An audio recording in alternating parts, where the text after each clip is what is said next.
नमस्कार मंडळी, आपल्या चॅनलवर तुमचं स्वागत आहे. सकाळची सुरुवात छान अशी ब्लॅक कॉफी पिऊन केली. दर्शीला सुट्ट्या लागल्या आहेत त्यामुळे त्याला एक थोडंसं काम दिलं होतं. अक्रोडचं पॅकेट मी नेहमी साली सकट आणते, तर अक्रोड फोडायचं काम दिलं होतं. उन्हात छान वाळवून ते मी एकदा भरून ठेवले की छान असे टिकतात. आयतं पॅकेट आणलं की लवकर त्याला जाळ्या लागतात. सगळी सकाळची पारुशी कामं आवरली, त्यानंतर प्रसन्न मनाने देवपूजा केली. सुट्टी लागली आहे त्यामुळे सगळे कामं अगदी निवांत सुरू आहेत. रात्रीच मटकी भिजवून ठेवली होती. आज मटकीचा छान असा पदार्थ बनवायचा होता. मोड आले का नाही हे मी बघायला गेले तेव्हा खरंच आश्चर्याचा धक्का बसला, कारण अगदी मोडाने ती मटकी फुलून गेली होती. पहिल्यांदाच एवढे मोड मी पाहिले होते. गावरान मटकी होती, मटकी छोटी आणि तिचा मोड अगदी तिच्या डबल टिबल दिसत होता. आदल्या दिवशी सकाळी गरम पाण्यात मटकी भिजवली होती. रात्री तिचं सगळं पाणी काढून कॉटनच्या कपड्यात झाकून ठेवली होती, बांधून वगैरे ठेवली नव्हती. बंद अशी हवाबंद जर मटकी झाकून ठेवली ना तेवढे दरदरून मोड येतात, कारण आता गरमीचा सुद्धा सीझन सुरू आहे. छान अशी मटकीची भेळ केली. पिवळ्या आपल्या लाह्या मटकी, तेवढ्याच प्रमाणात मटकी घेतली. कांदा, टोमॅटो, काकडी, शेव, चाट मसाला घातला. मस्त अशी भेळ खाल्ली. आणि आणखी एक मन प्रसन्न करणारी गोष्ट सकाळी सकाळी घडली. आमची शेजारीण जगन्नाथपुरीला गेली होती. तिने सकाळी सकाळी जगन्नाथपुरीचा प्रसाद आणि ही मूर्ती आणून दिली. मूर्ती पाहिल्यानंतर मनाला अगदी प्रसन्नता वाटली. खरंच म्हणजे देवाची जर इच्छा असेल ना तर ते कुठल्याही रूपाने आणि कुणाकडूनही आपल्या घरात येतात. आणि हा प्रसाद मला खूप आवडतो, कारण द्वारकेतही असाच प्रसाद मिळतो. हा अगदी कुरकुरीत आणि गोड असतो, खूप मस्त लागतो. त्यानंतर आज दुपारच्या जेवणात मस्त अशी भाकरी, भेंडीची भाजी, कांद्याची पात, ताक असं दणकून जेवण केलं. उन्हाळ्याच्या दिवसातनं रस किंवा ताक असल्याशिवाय जेवण जात नाही, त्यामुळे मी अल्टरनेट एक दिवस आमरस आणि एक दिवस ताक असं बनवत असते.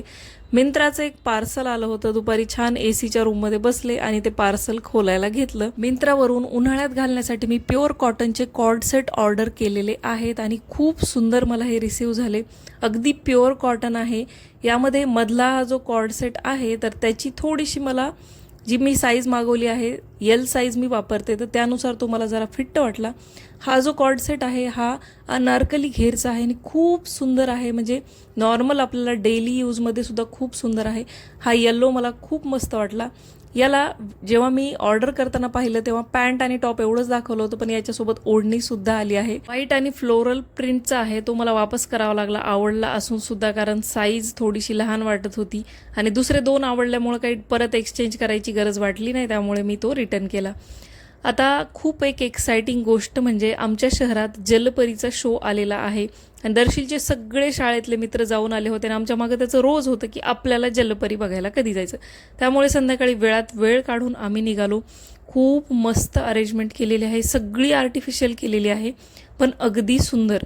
सुरुवातीला जेव्हा आपण एंटर करतो तेव्हा तिकीट काढायचं. तिकीट दाखवल्यानंतर हे असे छोटे छोटे खूप वेगवेगळ्या प्रकारचे माशाचे ॲक्वेरियम तयार केलेले आहेत. छोटे छोटे रंगबिरंगी खूप सुंदर मासे होते, पण याची माहिती काही इथं लावलेली नव्हती, त्यामुळे कुठला मासा कोणत्या प्रकारचा आहे हे काय आम्हाला कळलं नाही.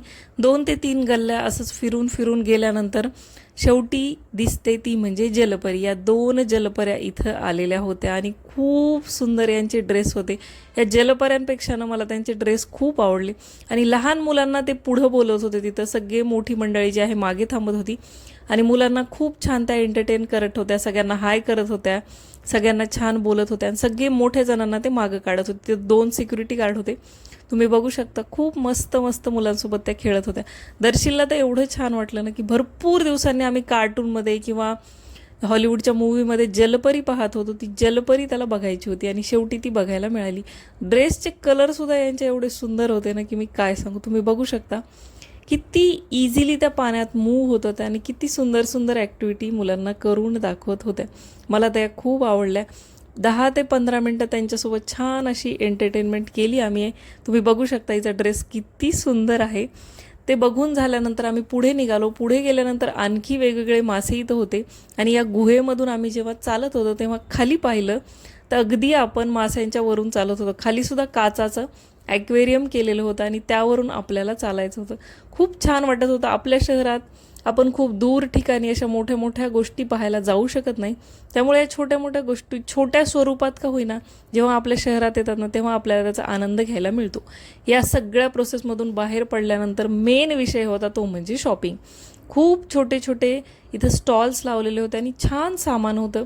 थोड्या वेळ स्टॉल्समध्ये पाहिलं, त्यानंतर प्रॉपर जत्रा होती. रहाट पाळणा, होडी होती, लहान लहान मुलांना बसायचे सगळे, ट्रेन वगैरे होती, ते पाहिलं. थोडंसं स्नॅक्स खाल्लं. छान अशी जंगल थीम इथं बनवली होती जिथं आपण फोटो काढू शकतो, तीही पाहिली. आणि मस्त असं आनंद या जत्रेचा घेऊन आम्ही घरी परत निघालो. घरी यायला 8 वाजले होते, त्यामुळे झटपट असा मसाला खिचडी बनवली आणि ताक पिलं.